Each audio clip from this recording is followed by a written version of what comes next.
Hi, I'm Tom Powles. I'm here at ESMO. I wanted to talk about three really exciting abstracts. One about enfortumab vedotin in the perioperative space, a second about circulating tumour DNA and its role after surgery, and the third about moving immune checkpoint inhibition into really early bladder cancer.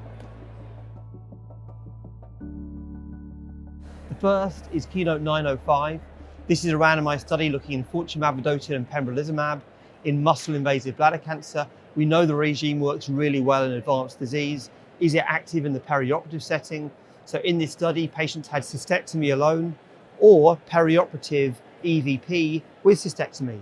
The results showed a striking result with a pathological complete response rate of 57%, an EFS, event-free survival endpoint hazard ratio of 0.4, and an overall survival of 0.5. This is transformative in this space where patients before were just having cystectomy alone. It means that we should be giving systemic therapy first before doing big operations on these patients. So that's super important, number one. I think it's immediately practice changing. The question is, does it apply to a broader group of patients, including those cisplatin-ineligible patients currently having chemotherapy? The second study I wanted to talk about was IMvigor11.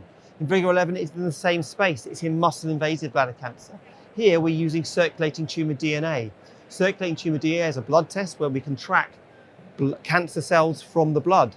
Once you've had your bladder removed for bladder cancer, about half of the patients relapse. They radiologically relapse, normally a year or so after the operation. What we can do is we can do a blood test and identify those patients that are going to relapse by identifying their circulating DNA in the blood. And the results of that, we showed that those patients who were CTA negative had a very low relapse risk. Under those circumstances, they can be spared adjuvant therapy, where the ctDNA positive patients, we gave atezolizumab or placebo, and what we showed is those patients who got atezolizumab had a significant overall survival advantage. So moving forward, we're going to be treating the positive patients in the adjuvant setting, and the negative patients can get away with serial ctDNA testing. In the end, this may even replace radiology. We might be doing blood tests instead of CT scans to work out in whom the cancer comes back, and it has broader applications. The last study I wanted to talk about was the ALBAN trial. This moves into non-muscle invasive bladder cancer. It's an earlier setting. These patients aren't in immediate danger of dying of urothelial cancer, but they do have the chance of developing more aggressive and advanced disease requiring cystectomy, for example. At the moment, these patients receive BCG. In the ALBAN trial, they were given atezolizumab on top of that. This trial didn't show that atezolizumab made very much difference in terms of the risk of relapse. However, before us, we've also seen two other trials, one called POTOMAC and the other called CREST.